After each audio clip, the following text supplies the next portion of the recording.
It's Thursday, November 13th, 2025. Welcome to Make It Make Sense. I'm Granthermes. Today on the show, the longest government shutdown in U.S. history is over.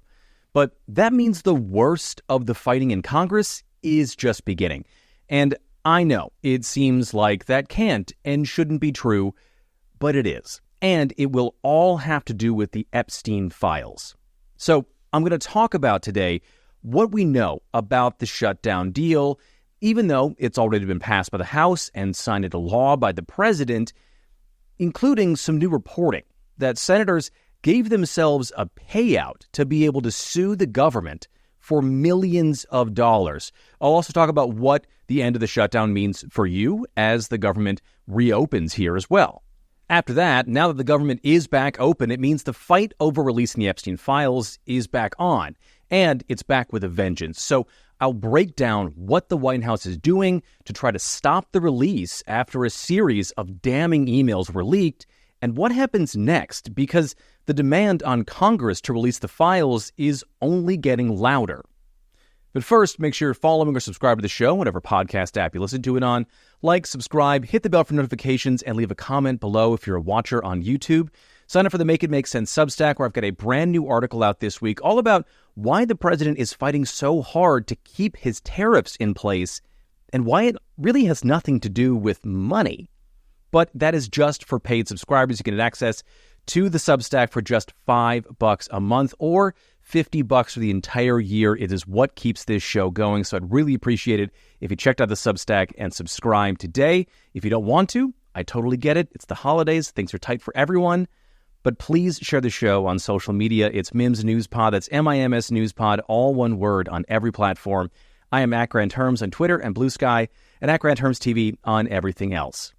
All right, let's get to the show.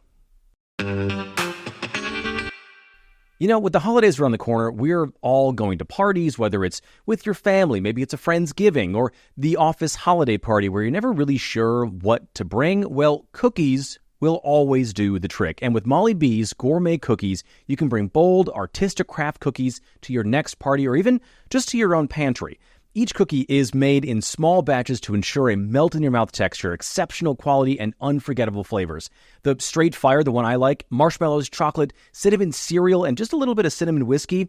The Be Cordial is a delicious blend of chocolate and cherry. Or the Naughty Cookie, just in time for the holidays. It's a rich, warm chocolate, a subtle hint of spice, topped with fluffy mini marshmallows. It is the perfect balance of naughty and nice for this season. So whether gifting or just indulging on your own, Molly B's cookies elevate any moment, bringing gourmet delight to your pantry with no cookie shop required. And now you can enjoy an exclusive discount with my promo code MIMS25 at Molly B's to get 10% off your next order. Now, Make It Make Sense does get a commission off that sale, but you get to support the show and you can wow all your guests at your next party. Molly B's gourmet cookies, bold, unforgettable flavors. They're the ultimate treat for any occasion. On Wednesday, the House officially passed the three-bill funding package to reopen the government, and Trump signed it shortly after. That ended the longest U.S. shutdown in history. Trump has also become the only president to preside over two longest shutdowns in American history. Most presidents never see any shutdown, let alone a record-setting one, let alone seeing them twice. Anyway, the government is now technically back up and running, and really quickly, here's what the overall deal does in case you missed Tuesday's episode. First, it funds the government until January 30th, so 2.5 months from now.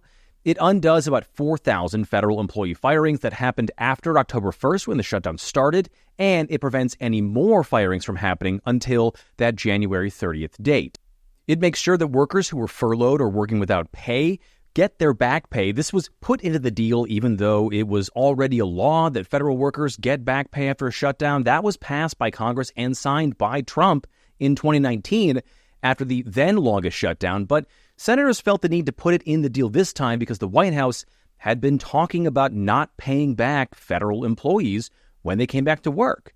Now, the deal also funds for the next full year Veterans Affairs, military construction, and agriculture, which is SNAP funding. So, again, in theory, or at least by the letter of what's in the funding package, SNAP should be funded through 2026.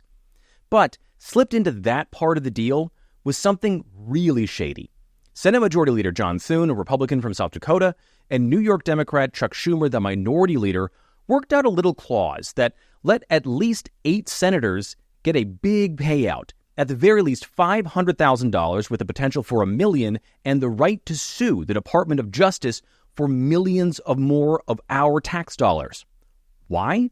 Well, those senators were the ones whose phone records or communication details were subpoenaed by the Department of Justice while it was investigating who was all involved in helping the coordinated attack on the Capitol on January 6th and the efforts to undermine the 2020 election. Those senators are Lindsey Graham of South Carolina, Bill Hagerty of Tennessee, Marsha Blackburn, also from Tennessee, Dan Sullivan from Alaska, Wisconsin Ron Johnson, Josh Hawley from Missouri, Tommy Tuberville from Alabama, and Cynthia Loomis from Wyoming. And those last 3 voted not to certify the 2020 election after rioters stormed the Capitol, and Ron Johnson tried to physically hand Vice President Mike Pence forged election result paperwork signed by fake electors to make it look like Wisconsin voted for Donald Trump in 2020. Now, I do need to say that Johnson denies this and says he didn't know what was in the envelope he was handing the VP, even though text messages show that he'd been texting with an election denying activist about getting documents about fake Wisconsin electors earlier, but also he was just about to hand a mystery envelope to the vice president. That's not weird at all. It's a totally normal thing for a senator to do. Anyway, Jack Smith, the special prosecutor, got a hold of phone records for those 8 senators, which is a pretty routine thing to do in an investigation. Those records were not wiretaps, nor were they copies of texts. They were things like call logs, so phone numbers senators were calling or who called them, how long those calls lasted along with the date and time they occurred. But it can tell you a lot in an investigation, but it's also really common, even though Republicans are making this out to be, as John Thune put it, Biden's Watergate. It's just not. The DOJ was investigating who helped plan the largest attack on the U.S. Capitol since the 1800s. But these Republican senators, again, with Chuck Schumer's blessing, said what we want is to give ourselves $500,000 to $1 million in retroactive legal fees so we can sue the U.S. government for conducting its investigation with the potential to get millions of dollars more in a future settlement from the DOJ. And to be clear, what this is these senators giving themselves taxpayer money to bring lawsuits that will have to be defended by government lawyers, paid by taxes, presided over by judges who are paid using taxes, to then potentially win millions of dollars in taxpayer money because these senators' feelings were hurt over something they wouldn't bat an eye at if it was someone else. They also said they want the DOJ to be forced to notify senators if they're being targeted by a federal investigation, unless they're the principal target, but that's not really how investigations work. Sometimes you don't know who the main target is until you uncover evidence that would be found during something like gathering phone records. So, at any rate, this is pretty plain self-dealing here from a group of senators, while tens of millions of Americans were worried about starving or paying their bills. Now, Speaker of the House Mike Johnson is planning to bring up a standalone provision to remove this self-deal from the books, saying, I don't think it was the right thing to do, and the House is going to repeal, and that I'm going to expect our colleagues in the Senate to do the same. The provision also forced a member of the Republican Party, Florida's Greg Steube, to vote against reopening the government entirely, saying online there was no reason the House should have been forced to eat this garbage. Now, I'll come back to whether or not that's actually going to happen in the House in a minute, but before I do, let's talk about what the end of the shutdown means for the rest of us. So, according to the outlet Semaphore and several emails that I've been reviewing from federal employees, here's how the reopening is going to work. Federal workers will get paid for the month of October in the first round of checks. Agencies like the Office of Personnel Management and the General Services Administration will get their checks processed and out the door by, right now, Saturday. These two agencies are sort of like the HR and maintenance for the government and government buildings, so it makes sense they're first. After that, different departments will be processing their own back pay. Some, like the Departments of Defense, Health and Human Services, and Veterans Affairs, will happen by Sunday. By Monday, agencies like Social Security, NASA, or the Department of Transportation, which oversees the FAA, will get their checks out, and by Wednesday, it's everyone else. Once those agencies have been paid and are back to work, the work of sending out things like SNAP benefit checks or allowing states to release that money, usually with back pay, will happen. The same thing goes for Social Security or HHS payments or business loan payments. And ideally, by the end of November, the government is back up and running fully. Now, there will be likely hiccups or inaccuracies in checks because it's hard getting an administrative engine the size of the U.S. back up and running at full power quickly. But just because the government will be open doesn't mean that things in Washington will be running smoothly. Because now that we're getting back to normal, it means Congress will have to face the thing that Donald Trump has been trying to avoid for months, a public vote on the Epstein files. As soon as enough Democrats signed off on the Senate shutdown deal, Speaker of the House Mike Johnson swore in Arizona's newest Congresswoman, Adelita Grijalva, despite her winning her election 7 weeks ago. Grijalva has promised to be the final signature on what's called a discharge petition to force Johnson to bring up the vote to get the DOJ to release the Epstein files with the names of victims redacted. Now, she signed that petition. There are 7 working days now before a member of Congress can call to bring that vote to the floor. It's called a ripening period, which is weird and gross to me. I don't know. I don't like it, but that's what it's called. Now, after that, Mike Johnson has another 2 working days to put it on the calendar for a vote officially. Johnson said he's not actually going to wait that long, and he's just going to put this up for a vote next week.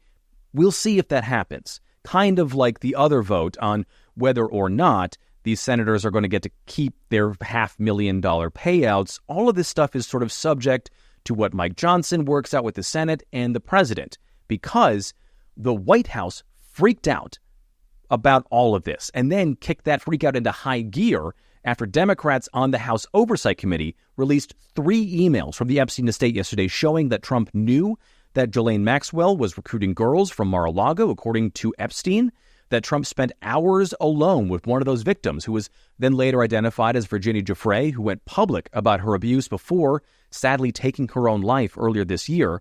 And in that same email, Epstein said Trump was the dog that hadn't barked, meaning about the abuse of young girls and women at the hands of Epstein and Maxwell during the Florida case against Epstein.